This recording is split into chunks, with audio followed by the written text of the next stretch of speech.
So I just wanted to share some thoughts that I was having with Jesus earlier, and this isn't going to be a very long video, but I do this thing where, like, when I'm cleaning in my kitchen, I have a window that I look out of, and just to watch kind of like the world going by. It's kind of a semi-busy street for a neighborhood, especially, and so there's always a lot of things happening in my neighborhood out that window, no matter what time it is. There always seems to be something happening. Like, life is always happening. Well, recently, the neighbors across the street moved out, like, maybe a month or so ago. And I've watched, over the years, several people move into that house and move out of the house, after staying there a few years at a time. And this last time, nobody's cut the grass yet. Nobody's gone over there to really maintain the house. So it's like, it looks like it's been abandoned for a long time.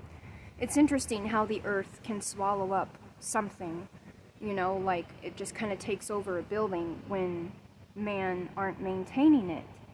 And that's where my thought process started to go, like, deep with Jesus and just thinking about life and maintaining. And so, like, I was looking at this house and I'm watching it, like the front door is swinging back and forth in moments when it's really windy, and the grass is beautiful because it's really tall and it's windy, so it's like swaying in the wind. And it just got me thinking about, like, how the soul, when it's not maintained, okay, like, people get so busy in life that they're not maintaining their heart and their soul. So what I mean by that is people aren't going to Jesus for healing, counsel, forgiveness, and for knowledge and understanding and healing and all of that, so they're not, like, a lot of people aren't repenting of sin, and a lot of people aren't really taking the time to maintain their heart. And over time, weeds start to grow up into the heart. And I've made other videos about this, but I just felt God leading me to make this video today to kind of elaborate more on this topic of how, like, God has shown me that our hearts and our souls are like a garden, okay, of life. And God is the gardener, but people have to go to Jesus, right, for his service.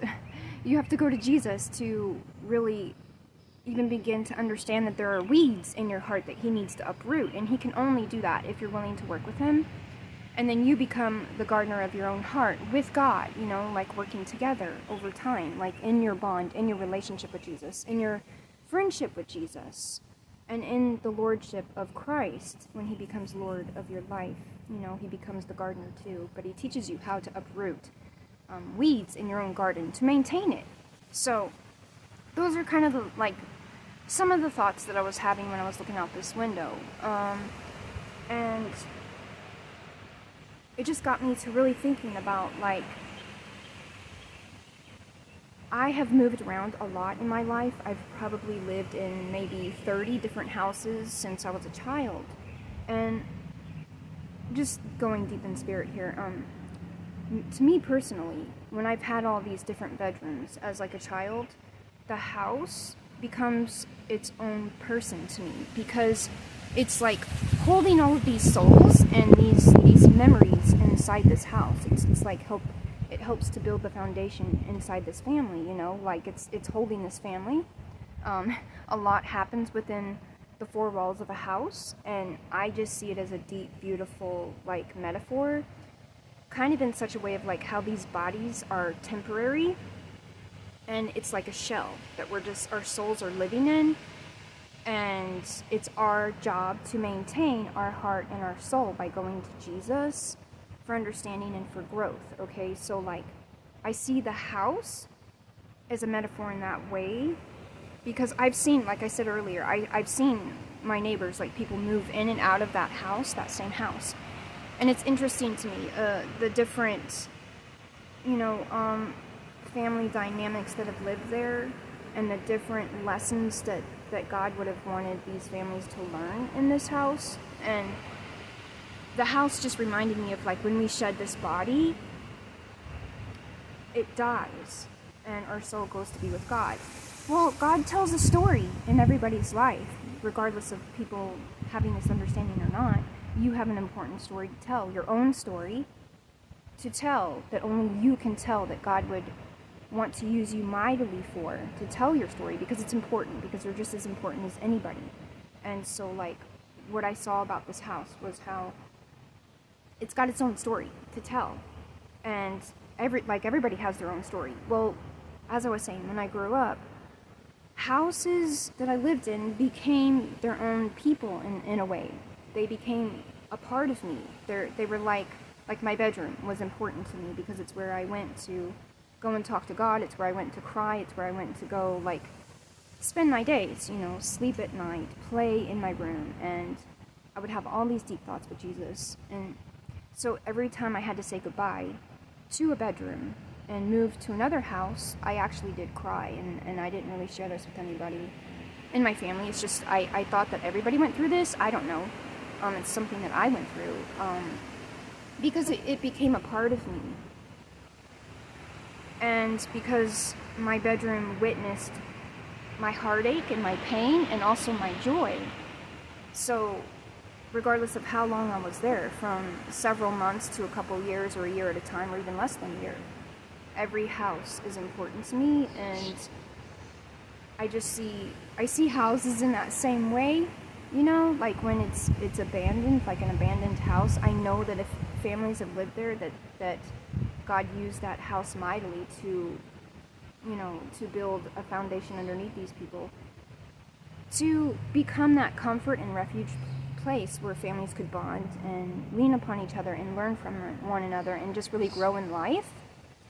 And so I was just thinking about how it's sad, like, that there's a lot of houses, a lot of families, and a lot of people who are just passing their time away, not really thinking about Jesus and his plans for their life and their day and what his will is for them. And then over time, he gets forgotten, and weeds start to grow up in the yard and in the heart. When I look at this house, it makes me sad in a way. This may sound strange, I don't know. Maybe you're in a neighborhood and you can relate. But whenever people move away from this neighborhood, like, it changes something. Like, something shifts in spirit to where I know that they're going to a different chapter in their life. And they'll never be able to come back to this chapter. I don't know if that makes sense to people, but I think that way with God in a really deep way. So even though I don't know all of my neighbors, I do know some of them. But even the ones I don't know, if they move away, like, it's almost like watching a family member move away, because it's like, because God rooted them there for a reason. So even if it is his will for them to move away, it's still like the sorrow that happens. And the same thing happens, like, if I see a tree get cut down or something. Like, it's just change. So whether it's good change or not, it's still like there's sorrow attached to it, but there's a lot of deep lessons to it too. Just having these thoughts with God, and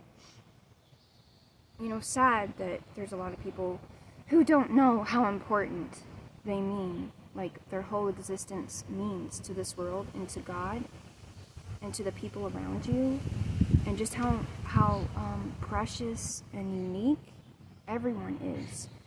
And that it's so important to go to Jesus for water, for healing, for counsel, for your life, for his plans, his will for your life, so that you're not walking around blindly in this world, going to and fro and just wasting time, because you don't want to become that house that has overgrown grass and bushes and, where the earth starts to shake and rattle and destroy your foundation.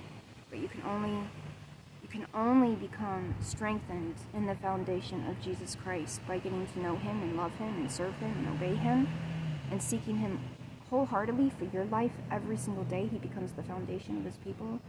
So yeah, we're just having these thoughts, and I'm curious and excited, and I don't know, just anxious to see who's going to move into this house next, and what plans God will have for them.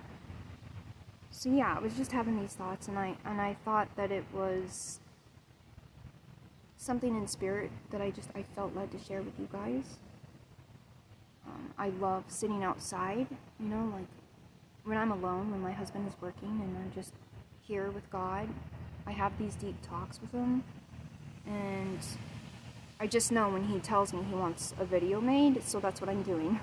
The whole point of this video, become the gardener. Allow God to become your gardener of your heart, to uproot the weeds and the things that he wants to heal, and to plant the beautiful things that he wants to plant within you, which is life, truth, and everlasting life within your heart and soul, so that you can grow and grow and grow and grow and become a tree of life, right? So, like, you get to choose what goes in your garden and what to pluck up, right?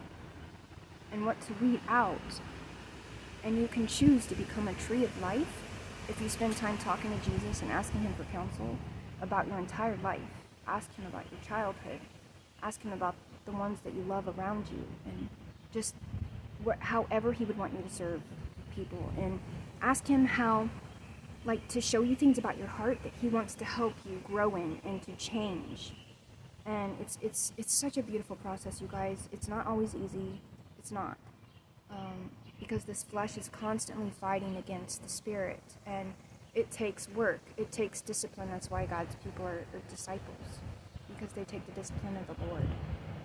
And they know that his ways are right, and they know that his ways are truth, regardless. So anyways, yeah, I hope this encourages you, and I hope you guys have a great weekend. God bless.